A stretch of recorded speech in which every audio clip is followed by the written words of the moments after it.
आषाढी वारीसाठी पंढरपूरमध्ये लाखो भाविकांची गर्दी झाली आहे. श्री विठ्ठलाच्या दर्शनासाठी वारकऱ्यांची रांग थेट गेल्या 4 दिवसांपासून गोपाळपूरपर्यंत पोहोचली आहे. मात्र ज्या मार्गावर हजारो वारकरी तासनतास उभे राहून दर्शनाची वाट पाहत आहेत, त्या मार्गावर आजही अंधाराचे साम्राज्य आहे.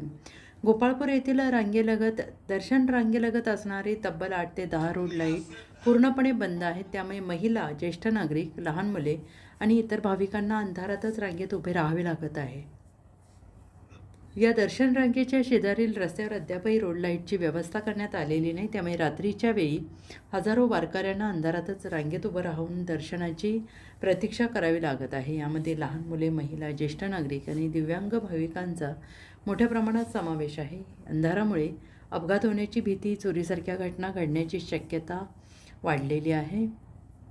दरवर्षी लाखो भाविक पंढरपुरात येतात, मात्र अशा मूलभूत सुविधांकडे दुर्लक्ष होणे दुर्दैवी असल्याची भावना वारकऱ्यांकडून व्यक्त होते आहे. प्रशासनाने तातडीनं या मार्गावरील बंद असलेले रोड लाईट सुरू करावेत, आवश्यक ठिकाणी अतिरिक्त प्रकाश योजना करावी, वारकऱ्यांना सुरक्षित वातावरण उपलब्ध करून द्यावे अशी मागणी आता जोर धरू लागली आहे.